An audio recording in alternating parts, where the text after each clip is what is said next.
No one listens to your shit. Ooh!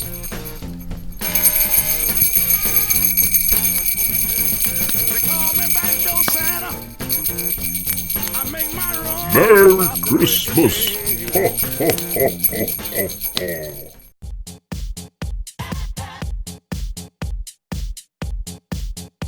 Of course you can call me Daddy, and if you want to follow me on Facebook, you can find me at james.desborough, Post-Muslim Studios, all one word, JD Writer and JGD Games. We seem to be having a little bit of a rerun of Atheism Plus. That's kind of been going on for a while around the trans issue. Stephen Woodruff, him. No, he watches the channel occasionally, so hi. He got in a whole bunch of shit from people over his actually not especially controversial comments on trans athletes and things. I know Noel Plum has also had a bit of flack over that sort of thing.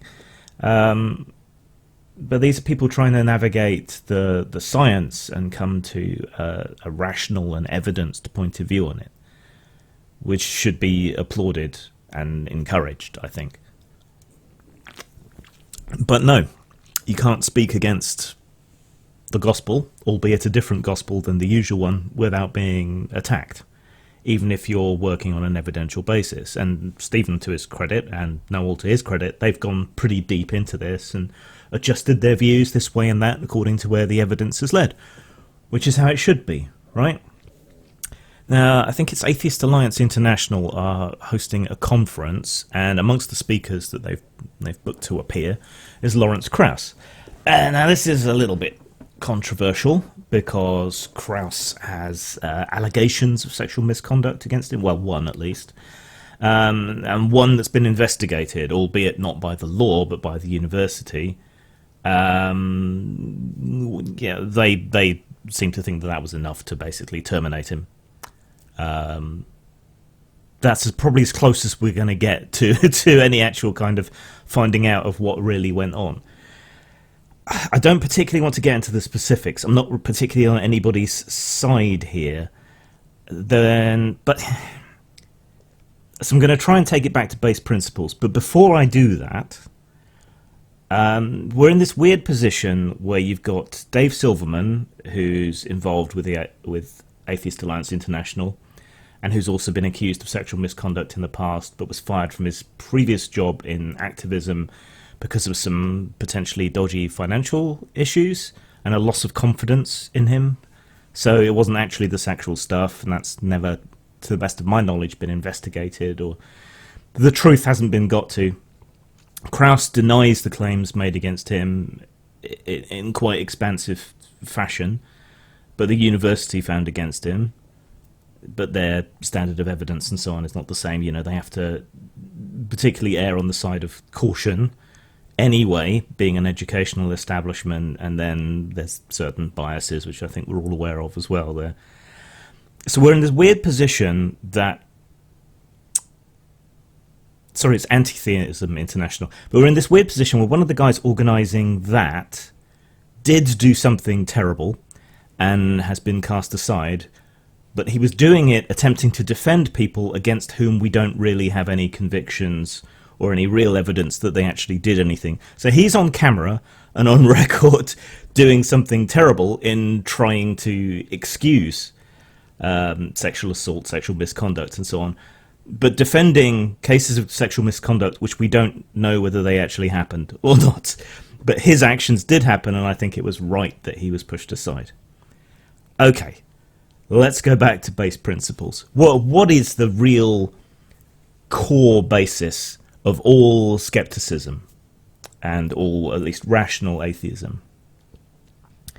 It's that if there isn't evidence for something, one shouldn't believe it, right? That there is a burden of proof upon the person making the claim, whether it's that Jesus was a real person who existed, whether magic or not, whether it's that a God exists, whether it's that chemtrails are a secret government plot to spray lithium on the population, Whether it's that we never landed on the moon, though you could argue that either way. Do we have to prove that we did? I think we can.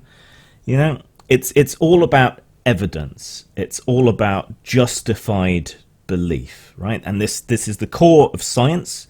It is the core of skepticism. It is the core of rational atheism. It is the core of the Western judicial system, at least for the time being. If you make a claim, you have to prove it. And until that proof is forthcoming, the claim must be treated as false. This is a logical principle upon which all of this stuff is built. Atheism, skepticism, justice, science, all of it. Right? And it's a pretty good guide for how you act in your personal life as well. Though not ironclad, you extend trust to friends and family.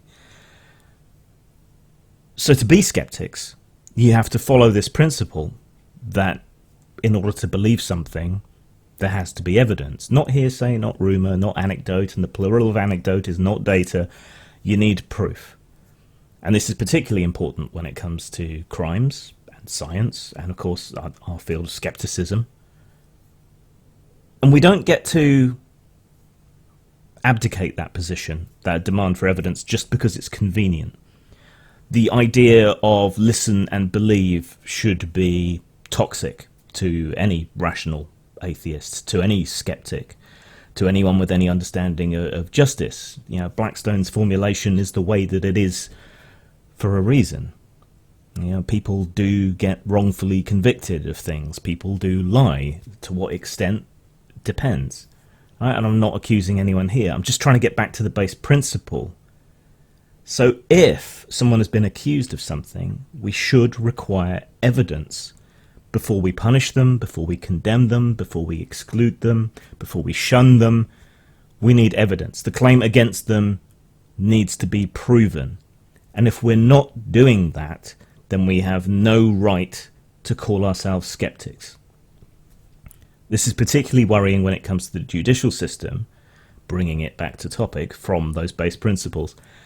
Because there's increasingly a push that when it comes to claims of sexual misconduct or rape or sexual assault and so on, that we do abdicate the position of innocent until proven guilty, of unproven until proven, in favour of an inquisitorial system where, in this particular special pleading instance, people are considered guilty and have to prove their innocence.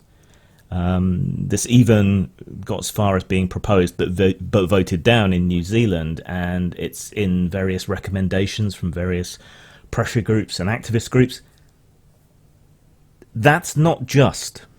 It's not right, it's not fair, it's potentially extremely harmful. And again, I just want to underline, we cannot call ourselves skeptics if we abandon that central principle of skepticism the moment it becomes difficult or uneasy. Right? We have to consider things unproven until they are proven. We have to consider people innocent until they're proven guilty. Because otherwise you're entering into magical thinking and revenge rather than justice, and unscientific thinking, unsafe thinking. And you're also putting yourself potentially in a rather sticky situation legally, because you may well find yourself being sued, and in the eyes of the law, at least, someone is still innocent until proven guilty. I'm disappointed to see people, however justified their unease or however bad their own personal experiences in life, abandoning their principles for convenience. It's not something I'm going to do. Zhang. Aren't you a little tired of so-called horror media about shiny, sparkly, angsty, whiny monsters? I know I am, and that's why I created Actual Fucking Monsters, where you will play an actual fucking monster doing horrible and monstrous things and being tracked down and killed for it. Buy now at DriveThruRPG, post-mort.com or lulu.com.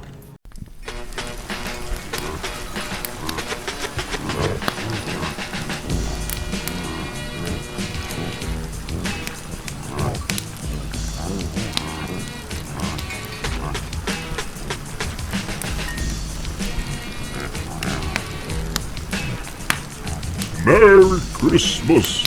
Ho, ho, ho, ho, ho, ho.